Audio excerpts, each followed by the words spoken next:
Hello Guardians, it is Ebontis and it is Xur Day. This is November 1st through the 4th. On reset on the 5th, he will leave. So remember, he arrives Friday at daily reset. He leaves Tuesday at daily reset when the whole week resets. Just remember that daylight savings time is over the weekend, so the reset is going to be 9 a.m. Pacific when that thing happens. So just remember, daylight savings time, at least in the U.S., is over the weekend, so adjust accordingly. But he is on Nessus. He is up here in Watcher's Grave where we are at. Once you land on the planet, we'll drive over and get into the big gold barge. But remember, daylight savings time happening, so the weekly reset is also going to be an hour earlier. So you do get that hour of sleep, but the reset will adjust accordingly. So once you get up here, usually I kind of take this little run, jump it on up. Somebody correct me, by the way. I cannot remember if the right side is the port side, but he is on the right side of the ship if you're facing the front. So he's over here going to say his fun little words. I'm going to go ahead. I can't even shoot that guy, so hopefully they don't shoot at me. So I'm going to duck, but tentacle face, see what he's got. Nice. So we've got our Faded Engram. I will get that one at the end to kind of explain a little bit about there. But basically, it works on a checklist. If you are missing anything on that class or a weapon, that is what is possible to be in there first. Now, if I have every weapon and every piece of armor for, say, my Titan, and I buy this thing on my Titan, it's a random roll of any of those. Now, you're going for weapons, or you're going for armor, obviously, for higher stat rolls, because Faded Engram is going to work like a world drop. It's going to give you a chance at exotics with good stats, like 60 plus potentially, where a lot of those seem to fall.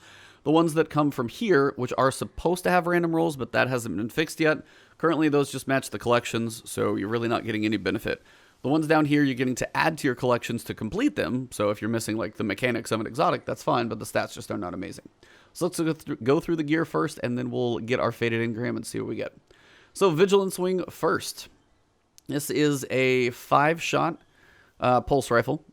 When a nearby ally is killed, gain health regeneration and increased movement speed. So if you're playing in teams, if you're doing a fair amount of team shotting, if you're working on comp for any reason, I don't know if this is like top of any metas, pulses still feel decent. This thing did not get a change in PvP. Shout out to Cool Guy, pretty much confirming this thing's the same in PvP that it was. It's 5-shot burst, it's a pretty good pulse rifle. It's not going to have the longest range in the world because range of fall off does affect pulses a little bit more. But in PvE, this did actually get a 25% damage buff. Now, just a good old workhorse exotic in your primary slot. Sadly, not one that's going to be like, winning any medals or anything right now. The way mods and stuff are working, that's a different discussion for later. But at least right now, if you don't have this thing, get it, because this thing is always fun to use. It's a very steady 5-shot burst, good damage, even better in PvE now as well. And again, if you're the last member of your fire team, there's another buff. So when a nearby ally is killed, gain health regeneration, increase movement speed. If you're with a team, staying alive, not a bad thing. But improved weapon performance and greatly increased recovery when its wielder is the last living member of a fire team. So you're in a tough spot, you're doing Nightfall, something like that. Greatly increased recovery when you're the last living member, and improved weapon performance. I don't know if it's like firing speed, I don't think, but like handling and reload speed, stuff like that, just so you're a little more adept because you're the last one alive. It's kind of that last stand moment. So pretty cool weapon. If you don't have it, definitely get it, experiment with it, see how it feels. Again, exotics do seem to have a weird place right now because they can't use mods. It's not a pulse or it's not a submachine gun, auto, bow, hand cannon, so it can't really even be considered for the artifact mods as well.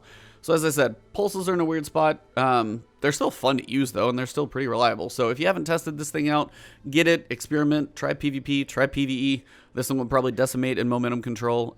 Scouts are obviously doing some work there, but pulses feel pretty good there too. Usually one trigger pull and you are good. For the hunters, we have the good old Lucky Pants. Now, your perk is as follows. Illegally modded holster. Precision hits load 1 round to the chamber of a stowed hand cannon. Hand cannons ready faster and are more accurate immediately after swapping to them. So if you do enjoy hand cannons, if you've got something going on, and you load extra 1 round loads into the chamber of stowed hand cannon, I don't think you can load extra on top the way like Sturm and Drang work, but I do think like reloading them with getting kills with another weapon can be beneficial. So I don't know if this one loads on top. Somebody confirm and let me know if it does. Haven't used this one in quite a long time. But this is hand cannons ready faster, are more accurate immediately after swapping to them. So switching over, if you need to hit that unstoppable shot of an ogre, for example, switch quick, ready more accurate, get that little sheen up, and then as soon as that unstoppable bullet is loaded, then you can fire it out, and you can do all that quicker if you need to, if you're working on, unstoppable enemies in some of these more difficult activities. This one does have Void energy on this one, so depending on what you're going for, Void, I think, should match with hand cannons, which it does. So you got Void perks going with Void, which is proper.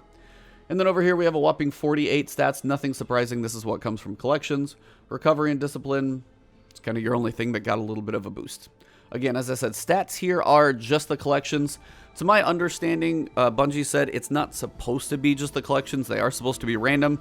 So maybe these will get better looking later, but right now the stats on these are not great. This is more completing collection, getting, you know, exotics that you don't have so you can do all the things that everybody else can. Peacekeepers for the good old Titans. Still, first off, they look cool.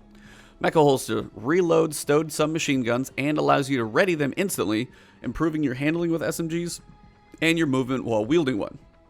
So if you like SMGs, cough cough, Recluse, they're not a bad option. Now, they are very submachine gun focused. There's other exotics out there, but if you do love your submachine guns, want to switch over to it next to instantly, there's got some definite uses for this one. So this is a very submachine gun focused one.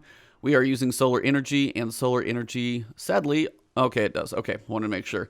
Has submachine gun perks, be it scavenger or dexterity, faster submachine gun radiant reload speed. Now, granted, it probably may not always need this one, but it's a pretty cheap mod if you want to throw it in there. But at least the energy type matches the weapon that it's going to be using. We have 50 stats on this one, recovery and intellect. That's actually a decent pairing. Even if it is only 50 stats for an exotic, I've seen worse mixes, so that one's at least reasonable. Finally, we've got Nezerac Sin for you Warlocks. Buy this thing. Get it, get it, get it. For one, looks pretty cool. The ornaments are awesome. Abyssal Extractors, void damage kills, increase ability energy recharge rate. Like all the time.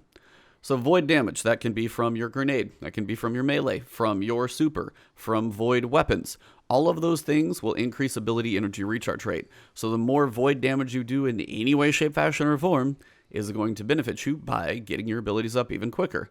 And with void, you're working with similar things. You've got grenade launchers, hand cannons, scouts, sidearm snipers.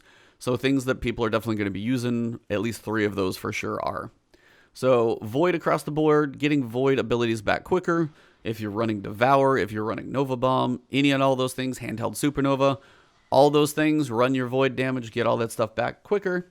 Sadly, the stats on this are ultra low. 46 is quite weak. 10 mobility, 10 strength, and then pretty weak sauce in the middle, just standard roll. But again, this is 46. Imagine if you do get a random roll on this one and it's like 63. All those stats are going to be looking pretty good. Sorry about the noise in the background. Apparently there is a public event. So the final thing that we've got is our Faded Engram. So just to show you guys what I'm talking about, I'm going to try and turn her down while I go through this. But what we've got is Faded Engram, should be anything. Now, it's probably going to give me Peregrine Greaves just because it's what I'm missing on my Titan, so I can almost guarantee that. But I mostly want to show you the role that I'm talking about so you guys can see I'm not crazy. Told you, Peregrine Greaves, it's the only thing I was missing on my Titan, so I've completed that set now. 58 for a stat roll. That's a lot better. So the random rolls are possible, 9, 9, 10, Discipline, ultra low, by the way. Peregrine Greaves is all about shoulder charge and bonus damage while in the air, so strength at least not getting the shaft is a good thing. Intellect as well, not a bad thing. And again, if you really want a little bit more, I would probably throw something like a strength mod on here. Give me 10 more stat there, would be looking decent. So you masterwork this thing, it'd go 58. Add the mod, it'd be 68.